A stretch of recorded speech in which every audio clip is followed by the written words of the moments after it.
Hi dear students, welcome to my channel. This is part 2 video.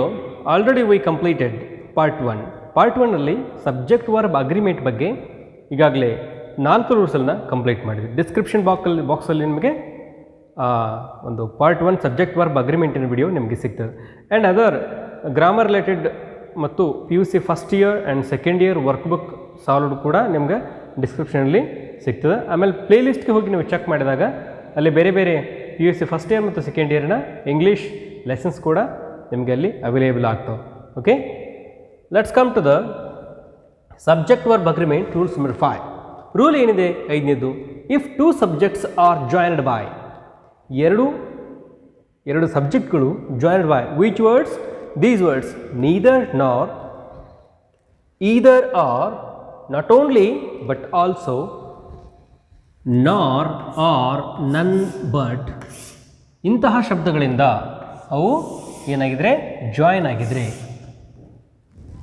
If 2 subjects are joined by neither nor, either or, not only but also, nor or none but, ಇಂತಹ ಶಬ್ದಗಳಿಂದ ಅದು join ಆಗಿದ್ರೆ the verb will agree with the nearest subject. Rule number 5 ಏನು ಹೇಳ್ತದೆ, ಇಂತಹ ಶಬ್ದಗಳಿಂದ join ಆಗಿದ್ರೆ that verb agree with the nearest subject. Nearest subject ಯಾವುದು ಇರ್ತದೆ ಅದ್ರ ಜೊತೆಗೆ ಏನಾಗ್ತದೆ, ಆ್ಯಡ್ ಆಗ್ತದೆ, ಅದ್ರ ಜೊತೆ ಏನೋ ಅಗ್ರಿಮೆಂಟ್ ಮಾಡ್ಕೊಳ್ತದೆ. ಏನು ಅಗ್ರಿಮೆಂಟ್ ಇಲ್ಲಿದೆ ನೋಡ್ರಿ, ನೀದರ್ ರಾಮ್ ನಾರ್ ಶ್ಯಾಮ್ ಹ್ಯಾಸ್ ಕಮ್. ಇಲ್ಲಿ ಹ್ಯಾಸ್ ಯಾಕೆ ಬಂದಿದೆ ಅಂದರೆ ನಿಯರೆಸ್ಟ್ ಸಬ್ಜೆಕ್ಟ್ ಯಾವುದಿದೆ, ಶ್ಯಾಮ್ ಇದೆ, ಹೌದಾ? ಶ್ಯಾಮ್ ಮತ್ತು ಶ್ಯಾಮ್ ಸಿಂಗ್ಯುಲರ್ ಏನಿದೆ, ಸಿಂಗ್ಯುಲರ್ ಸಬ್ಜೆಕ್ಟ್ ಇದೆ, ಸಿಂಗ್ಯುಲರ್ ಸಬ್ಜೆಕ್ಟ್ ಇದೆ. ಸಿಂಗ್ಯುಲರ್ ಸಬ್ಜೆಕ್ಟ್ ಇದ್ದ ಕಾರಣ ನಾವಿಲ್ಲಿ ಸಿಂಗ್ಯುಲರ್ ವರ್ಬನ್ನು ಯೂಸ್ ಮಾಡೋದು ಹ್ಯಾಸ್ ಅಂತ.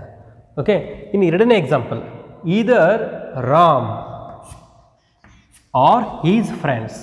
Friends, either Ram or his friends have come ಇದೆ. ಇಲ್ಲಿ ಪ್ಲ್ಯೂರಲ್ ಸಬ್ಜೆಕ್ಟ್ ಇದೆ, ಫ್ರೆಂಡ್ಸ್ ಅನ್ನು ಪ್ಲ್ಯೂರಲ್, ಹೌದಾ? ಪ್ಲ್ಯೂರಲ್ ಇದ್ದ ಕಾರಣ ನಾವು ಪ್ಲ್ಯೂರಲ್ ವರ್ಬನ್ನು ಯೂಸ್ ಮಾಡ್ತೀವಿ. ಇಫ್ ಏನಾದರೂ ಇದು either Ram or his friend ಬಂದಿದ್ದರೆ ನಾವು ಸಿಂಗ್ಯುಲರ್ ಸಬ್ಜೆಕ್ಟ್ ಆದಂಥ, ಸಿಂಗ್ಯುಲರ್ ವರ್ಬ್ ಆದಂತಹ ಯಾವುದು ಹ್ಯಾಸನ್ನು ಬಳಸ್ತಾ ಇದ್ದೀವಿ. ಇಲ್ಲಿ ಪ್ಲ್ಯೂರಲ್ ವರ್ಬ್ ಇದ್ದ ಕಾರಣ, ಪ್ಲ್ಯೂರಲ್ ಸಬ್ಜೆಕ್ಟ್ ಇದ್ದ ಕಾರಣ ಪ್ಲ್ಯೂರಲ್ ವರ್ಬನ್ನು ಯೂಸ್ ಮಾಡ್ತಿದ್ದೀವಿ. ಓಕೆ, ಇನ್ನು ಹ್ಯಾಸ್ ರಾಮ್ ಆರ್, ಇಲ್ಲಿ ನೋಡ್ರಿ ಹ್ಯಾಸ್ ಬಂದಿರ್ತೈತಿ ಇಲ್ಲಿ, ಅಥವಾ ನಾರ್ ಬಂದಿರ್ತೈತಿ, ಅಥವಾ ಆರ್ ಬಂದಿರ್ತೈತಿ, ನನ್ ಇರ್ಬೋದು, ಬಟ್ ಇರ್ಬೋದು.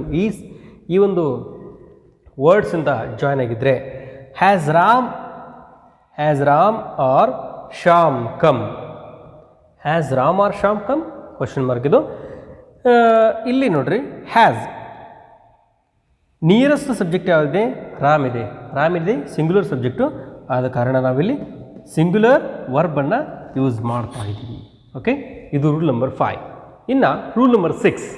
ರೂಲ್ ನಂಬರ್ 6 ಏನು ಹೇಳ್ತದೆ, certain nouns are plural, certain nouns are plural in the form but singular in meaning. ಫಾರ್ಮಲ್ಲಿ ಹೇಗಿರ್ತದೆ, ಪ್ಲ್ಯೂರಲ್ ಆಗಿರ್ತದೆ, ಬಟ್ ಮೀನಿಂಗ್ ಏನಾಗಿರ್ತದೆ, ಸಿಂಗ್ಯುಲರ್ ಆಗಿರ್ತದೆ. Hence they take singular verb, because they take singular verb. They have singular meaning, that's why they take singular verb. ಏನಿದೆ, names of the diseases, ರೋಗಗಳು.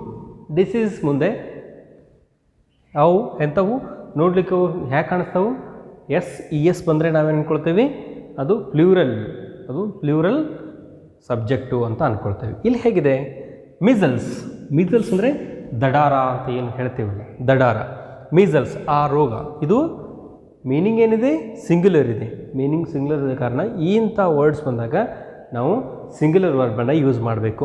Mumps ಅಂದರೆ ಅದು ಚರ್ಮದ ಮೇಲೆ ಆಗ್ತದಲ್ಲ ಮಮ್ಸ್ ಅಂತ, ಅದು.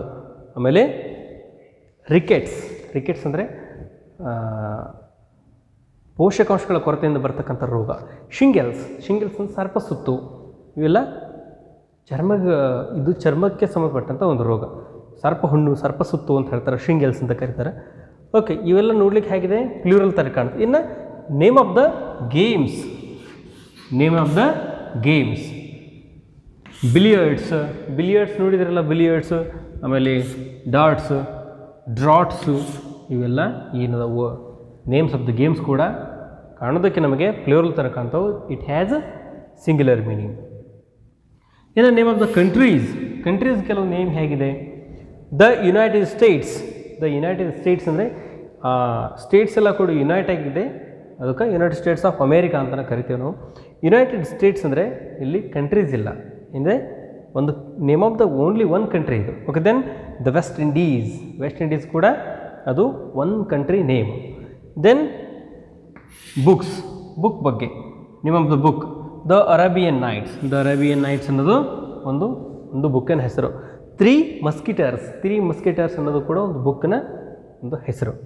ಇನ್ನು ನೇಮ್ ಆಫ್ ದಿ ಸಬ್ಜೆಕ್ಟ್ಸ್ ನೋಡಲಿಕ್ಕೆ ಹ್ಯಾಕೆ ಕಾಣ್ತಾವು, ಅವು ನೋಡೋದಕ್ಕೆ ಪ್ಲೂರಲ್ ಥರ ಕಾಣಿಸ್ತಿರ್ತದೆ, but it has a singular meaning. Example physics ಇರ್ಬೋದು, ಎಕನಾಮಿಕ್ಸ್ ಇರ್ಬೋದು, ಸಿವಿಕ್ಸ್ ಇರ್ಬೋದು, ಪೊಲಿಟಿಕ್ಸ್ ಇರ್ಬೋದು, ಆಮೇಲೆ ಲಿಂಗ್ವಿಸ್ಟಿಕ್ಸ್ ಇರ್ಬೋದು, ಸ್ಟ್ಯಾಟಿಸ್ಟಿಕ್ಸ್, ಇನ್ನು ಅನೇಕ ಈ ಥರದ ಒಂದಿಷ್ಟು ಸಬ್ಜೆಕ್ಟ್ಸ್ ಬರ್ತವೆ. Name of the subjects they are looking like a plural, but they are in the meaning, they have singular meaning. Examples ಏನಿದೆ, mathematics singular subject. Mathematics is an interesting subject. ಇದೊಂದು mathematics ಅನ್ನೋದೊಂದು ಆಸಕ್ತಿದಾಯಕ ವಿಷಯವಾಗಿರ್ತದೆ. Mathematics plural subject ಅಲ್ಲ, singular subject. That's why we take singular verb. Hence they take singular verb ತೊಗೊಳ್ಬೇಕಂತ ನಾವು ರೂಲ್ಸಲ್ಲಿ ನೋಡಿದ್ವಲ್ಲ, the same singular subject, it takes a singular verb, it agrees with a singular verb. Then politics is not my interest, ಅದರ ನನ್ನ ಆಸಕ್ತಿ ಅಲ್ಲ, ಅದರ ನನ್ನ ಆಸಕ್ತಿ ವಿಷಯವಲ್ಲ. Politics here also singular subject, it takes a singular verb or it agrees with singular verb. Okay, ಇನ್ನು rule number 7 ನೋಡೋಣ. ಓಕೆ, ಏನು ರೂಲ್ ನಂಬರ್ 7 ಏನಿದೆ, collective noun always takes singular verb. Which are the collective nouns? Collective noun ಅಂದರೆ ಏನು? Collective ಅಂದರೆ ಒಂದು ಗುಂಪನ್ನು ಪ್ರತಿನಿಧಿಸ್ತಕ್ಕಂಥ ಹೆಸರು. ಕಲೆಕ್ಟಿವ್ ನೌನ್ಸ್ ಯಾವ್ಯಾವುದಿದೆ? ಆರ್ಮಿ ಇರಬಹುದು, ಕಮಿಟಿ ಇರಬಹುದು, ಪೋಲ್ಟ್ರಿ ಇರ್ಬೋದು, ಹರ್ಡ್ ಅಥವಾ ಕ್ಯಾಟಲ್ ಇರ್ಬೋದು, ಕ್ರೌಡ್ ಇರ್ಬೋದು. ಇದೆಲ್ಲ ಏನು? Collective noun. ಕಲೆಕ್ಟಿವ್ ಕಮಿಟಿ ಅಂದರೆ it's a group of members. Then herd ಅಂದರೆ it's a group of cows. ಆಮೇಲೆ army it's group of soldiers. Okay, examples ಏನಿದೆ? Collective noun always takes singular verb. Collective noun ಬಂದರೆ ಅಲ್ಲಿ singular ವರ್ಬನ್ನು ನಾವು use ಮಾಡಬೇಕು.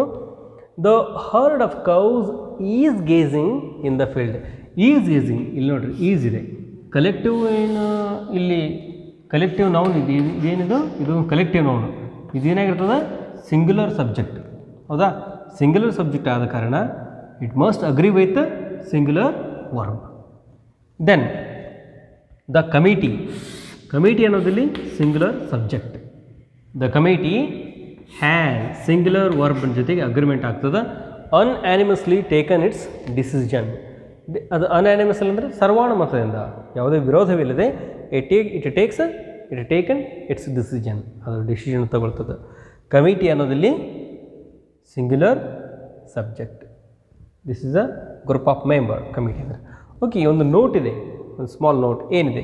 If there is a division among the members, if there is a division among the members of the collective noun, ಆ ಒಂದು division ಅಲ್ಲೇನಾದರೂ division among the numbers of the collective noun, ಆ ನಂಬರ್ಗಳಲ್ಲಿ collective ನೌನಲ್ಲಿರ್ತಕ್ಕಂಥ ಏನಾದರೂ ಒಂದಿಷ್ಟು divisions ಇದ್ದರೆ, are we talk about the members of the collective noun, ಅಥವಾ ಸಪ್ರೇಟ್ ಮೆಂಬರ್ಸ್ ಬಗ್ಗೆ ಮಾತಾಡ್ತಾ ಇದ್ದರೆ, ಕಲೆಕ್ಟಿವ್ ನೌನ್ ಇರ್ತಕ್ಕಂಥ ಮೆಂಬರ್ಸ್ ಬಗ್ಗೆ ಅಥವಾ ಪೀಪಲ್ಸ್ ಬಗ್ಗೆ ಮಾತಾಡ್ತಿದ್ದೆ, plural verb and plural pronoun are used.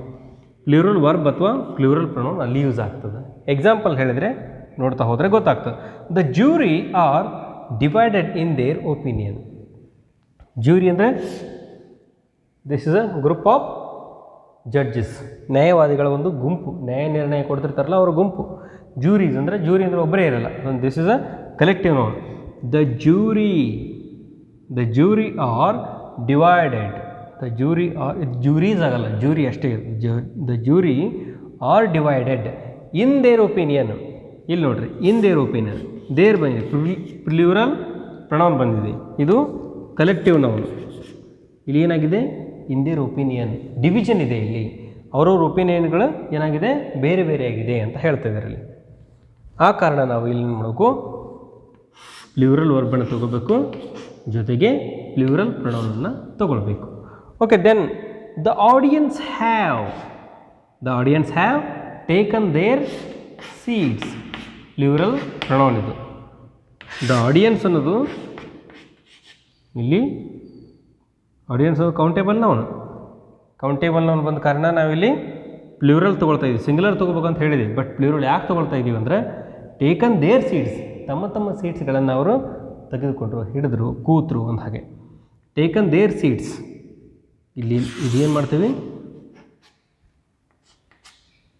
ಅವ್ರವ್ರು ಏನಿದೆ ಒಪಿನಿಯನ್ ಚೇಂಜ್ ಇದೆ, ಡಿವಿಷನ್ ಇದೆ ಇಲ್ಲಿ. ಆದ ಕಾರಣ ನಾವಿಲ್ಲಿ ಪ್ಲ್ಯೂರಲ್ ವರ್ಬನ್ನು ಯೂಸ್ ಮಾಡ್ತೀವಿ. ಓಕೆ, ಇನ್ನು ರೂಲ್ ನಂಬರ್ 8 ನೋಡ್ತಾ ಹೋಗೋಣ. Rule number 8, each, every, everyone, someone, somebody, nobody, none, one, any, many, a, more than one. These are singular words. ಇವೆಲ್ಲ ಏನಂತ ಅಂದರೆ ಸಿಂಗ್ಯುಲರ್ ವರ್ಡ್ಸ್. ಇವುಗಳ ಮೀನಿಂಗ್ ಏನಿದೆ, ಸಿಂಗ್ಯುಲರ್ ಮೀನಿಂಗ್ ಇದೆ. Hence they will take, that's why they will take singular verb and singular noun and singular pronoun. ಇಲ್ಲಿ ವರ್ಬನ್ ಅಷ್ಟೇ ತಗೊಳ್ಳಲ್ಲ, singular noun ಮತ್ತು ಪ್ರೊನೌನ್ ಇಲ್ಲಿ ಏನಾಗ್ತಾವೆ, ಇದ್ರ ಅಗ್ರಿಮೆಂಟಲ್ಲಿ ಬರ್ತಾವೆ. ಓಕೆ, ಇನ್ನು ಎಕ್ಸಾಂಪಲ್ಸನ್ನು ನೋಡಿದರೆ, each student has come. Each student have come ಆಗೋಲ್ಲ, ಈಚ್ ಸ್ಟೂಡೆಂಟ್ ಹ್ಯಾವ್ ಕಮ್ ಅಂತ ಪ್ರತಿಯೊಬ್ಬ ವಿದ್ಯಾರ್ಥಿ ಬರ್ತಾನೆ. Each boy, each girl has come. The same, each girl and each boy, ಇಲ್ಲಿ ಬಾಯ್ ಮತ್ತು ಗರ್ಲ್ ಬಂದಿದೆ, ಇದು ಪ್ಲ್ಯೂರಲ್ ಆಗ್ತದಂತೆ ನೀವು ಹ್ಯಾಸ್ ಅನ್ನು ಹಾಕೋ ಅವಶ್ಯಕತೆ ಇಲ್ಲ. ಈಚ್ ಅಥವಾ ಎವ್ರಿ ಬಂದಿದ್ರೆ ಅಲ್ಲಿ ನಾವು ಸಿಂಗ್ಯುಲರ್ ಏನು ಮಾಡಬೇಕು, ಸಿಂಗ್ಯುಲರ್ ವರ್ಬನ್ನು ಯೂಸ್ ಮಾಡಬೇಕು.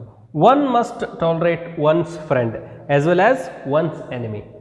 ಪ್ರತಿಯೊಬ್ಬನು ತನ್ನ ಸ್ನೇಹಿತನನ್ನು ಸಹಿಸಿಕೊಳ್ಳೋದ್ರ ಜೊತೆಗೆ ತನ್ನ ಶತ್ರುವನ್ನು ಕೂಡ ಸಹಿಸ್ಕೊಳ್ಬೇಕು. ಇಲ್ಲಿ ನೋಡ್ರಿ, ಒನ್ ಮಸ್ಟ್ ಟಾಲರೇಟ್, ಒನ್ ಅನ್ನೋ ವರ್ಡ್, ದೆನ್ ಒನ್ಸ್, ಇದು ಏನಾಗಿದೆ, ಇದು ಇಲ್ಲಿ ಪ್ರೊನೌನ್ ಥರ ಬರ್ತದೆ.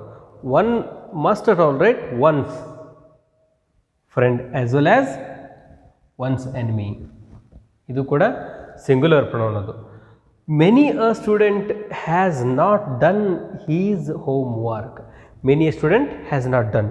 ಮೆನಿ ಅ ಬಂದ ಕಾರಣ ನಾವೇನು ಮಾಡ್ತೀವಿ, ಇಲ್ಲಿ ಸಿಂಗ್ಯುಲರ್ ವರ್ಬನ್ನೇ ಯೂಸ್ ಮಾಡ್ತೀವಿ. Then more than one man was present there. ಅಲ್ಲಿ ಒಬ್ಬರಿಗಿಂತ ಹೆಚ್ಚು ಜನರು ಅಲ್ಲಿದ್ದಾರೆ. More than one man, more than ಬಂದಿದೆ ಅಂದ ತಕ್ಷಣ ಅಲ್ಲಿ ಒಂದಕ್ಕಿಂತ ಹೆಚ್ಚು ಜನ ಇದ್ದಾರೆ, ಬಹಳ ಜನ ಇದ್ದಾರೆ ಅಂತ ಅಂದ್ಕೊಂಡು ನಾವು ಪ್ಲ್ಯೂರಲ್ ಹಾಕೋ ಅವಶ್ಯಕತೆ ಇಲ್ಲ. More than one man was present. ಅಲ್ಲಿ ಒಬ್ಬನಿಗಿಂತ ಹೆಚ್ಚು ಜನರಿದ್ದಾರೆ, ಇಲ್ಲಿ ಒಬ್ಬನ ಬಗ್ಗೆ ಮಾತಾಡ್ತಿದ್ದಾರೆ. ಮೋರ್ ದ್ಯಾನ್ ಒನ್ ಮ್ಯಾನ್, ಆ ಒನ್ ಮ್ಯಾನ್ ಅದನ್ನೆಲ್ಲ ಅವನ ಬಗ್ಗೆ. ಆದ ಕಾರಣ ಇಲ್ಲಿ ನಾವೇನು ಮಾಡಬೇಕು, ವಾಸ್ ಸಿಂಗ್ಯುಲರ್ ವರ್ಬನ್ನು ಯೂಸ್ ಮಾಡಬೇಕು. ಓಕೆ, ಈಗ ರೂಲ್ ನಂಬರ್ 8 ಕಂಪ್ಲೀಟ್ ಮಾಡಿದ್ವಿ. ಇನ್ನು rule number 9. A large number of, or a great number of. These words, ಇವೇನು ಇಂಥ ವರ್ಡ್ಸ್ ಇದಲ್ಲ, these words used with plural countable noun.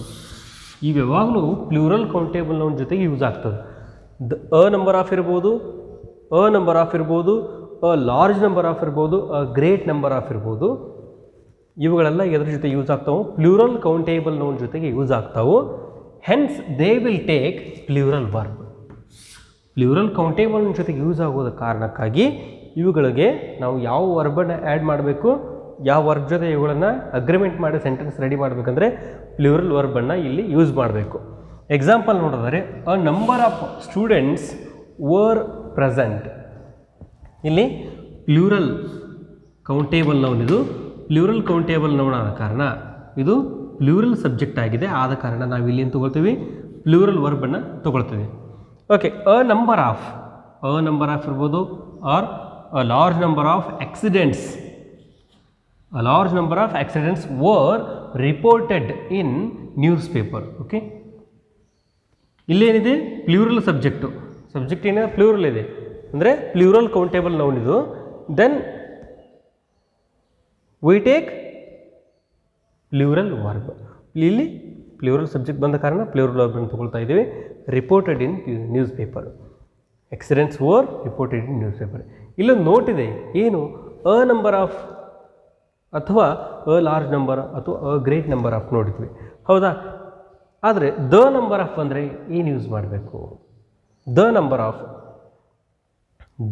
Of denotes the number of plural countable noun. ಇದು ಕೂಡ plural countable ನೌನನ್ನು ತಗೊಳ್ತದೆ. ಏನು denotes ಮಾಡ್ತದೆ? Plural countable ನೌನನ್ನು ಇದು denote ಮಾಡ್ತದೆ, ಅಂದರೆ ಹೇಳ್ತದೆ. It will take singular verb. ಇಲ್ಲೇನಿದೆ, ಅಕೌಂಟೇಬಲ್ ನೌನ್ ಬಂದಾಗ ಪ್ಲೂರಲ್ ಕೌಂಟೇಬಲ್ನ ಜೊತೆ ಯೂಸ್ ಆಗ್ತದೆ, ಪ್ಲೂರಲ್ ವರ್ಬನ್ನು ಯೂಸ್ ಮಾಡಬೇಕು. ಇಲ್ಲಿ ಇದು ಪ್ಲೂರಲ್ ಕೌಂಟೇಬಲ್ ನೌನ್ ಜೊತೆಗೆ ಯೂಸ್ ಆಗ್ತದೆ, ಬಟ್ ಇಲ್ಲಿ ಸಿಂಗ್ಯುಲರ್ ವರ್ಬನ್ನು ತೊಗೋಬೇಕು. ಯಾಕೆ ತೊಗೊಳ್ಬೇಕು? ಎಕ್ಸಾಂಪಲ್ ನೋಡ್ರಿ ಗೊತ್ತಾಗ್ತದೆ. ದ ನಂಬರ್ ಆಫ್ ಬಾಯ್ಸ್ ಇದು ಪ್ಲೂರಲ್ ಸಬ್ಜೆಕ್ಟ್ ಅದ, ಇಲ್ಲಿ ನಾವು ಸಿಂಗ್ಯುಲರ್ ವರ್ಬನ್ನು ತೊಗೊಳ್ತೀವಿ. ಯಾಕೆ singular? The number of boys ಅನ್ನೋದು ಇದು ಪೂರ್ತಿ ಏನಾಗಿರ್ತದೆ, ಸಿಂಗ್ಯುಲರ್ ಮೀನಿಂಗ್ ಕೊಡ್ತಕ್ಕಂಥ ಒಂದು ಸಬ್ಜೆಕ್ಟ್ ಆಗಿರ್ತದೆ ಇದು. ದ್ಯಾಟ್ಸ್ ವೈ ಇದು ಪ್ಲೂರಲ್ ಸಬ್ಜೆಕ್ಟ್ ಹೌದು, ಬಟ್ ಇದೆಲ್ಲ ಕೂಡಿದ್ರೆ ಏನಾಗ್ತದೆ, ದ ನಂಬರ್ ಆಫ್ ಬಾಯ್ಸ್ ಅನ್ನೋದು ಇನ್ನು ಗ್ರೂಪ್ ಇದೆಯಲ್ಲ, ಆ ಗ್ರೂಪನ್ನು ಸೂಚಿಸ್ತದೆ. That's why we take singular verb. The number of ಅಂದರೆ ನಾವು ಸಿಂಗ್ಯುಲರ್ ವರ್ಬನ್ನು ಯೂಸ್ ಮಾಡಬೇಕು. ಓಕೆ, ಇಲ್ಲಿಗೆ ಏನಾಗ್ತದೆ ಅಂದ್ರೆ ಟೋಟಲಿ 9 ರೂಲ್ಸಸ್ ಈ ಒಂದು ಸಬ್ಜೆಕ್ಟ್ ವರ್ಬ್ ಅಗ್ರಿಮೆಂಟ್ ಈ ಟಾಪಿಕಲ್ಲಿ ಏನಾಗ್ತದೆ, ಇಲ್ಲಿಗೆ ಈ subject verb agreement topic close ಆಗ್ತದೆ. ಓಕೆ, ನಿಮ್ಗೆ ಪಾರ್ಟ್ 1 ವಿಡಿಯೋದಲ್ಲಿ ಏನೇನು ಮಾಹಿತಿ ಇರ್ತದೆ ಬೇಕಾಗಿದ್ದರೆ ನೀವು ಡಿಸ್ಕ್ರಿಪ್ಷನ್ ಲಿಂಕ್ ಇದೆ, ಅಲ್ಲಿ ಹೋಗಿ ನೀವು ಏನು ಮಾಡ್ಬೋದು, ಆ ವಿಡಿಯೋಸ್ ನೋಡ್ಬೋದು. ಗ್ರಾಮರ್ ವಿಡಿಯೋಸ್ ಇರ್ಬೋದು, PUC ಫಸ್ಟ್ ಇಯರ್ ಮತ್ತು ಸೆಕೆಂಡ್ ಇಯರ್ ಸಂಬಂಧಪಟ್ಟಂತಹ ವರ್ಕ್ ಬುಕ್ ಸೊಲ್ಯೂಷನ್ಸ್ ಇರ್ಬೋದು, ಆಮೇಲೆ ಲೆಸನ್ಸ್ ಪೋಯಮ್ಸ್ ಇರ್ಬೋದು, ಅವುಗಳನ್ನು ನೀವು ಅಲ್ಲಿ ಹೋಗಿ ನೋಡ್ಬೋದು. Okay, thanks for watching, keep watching.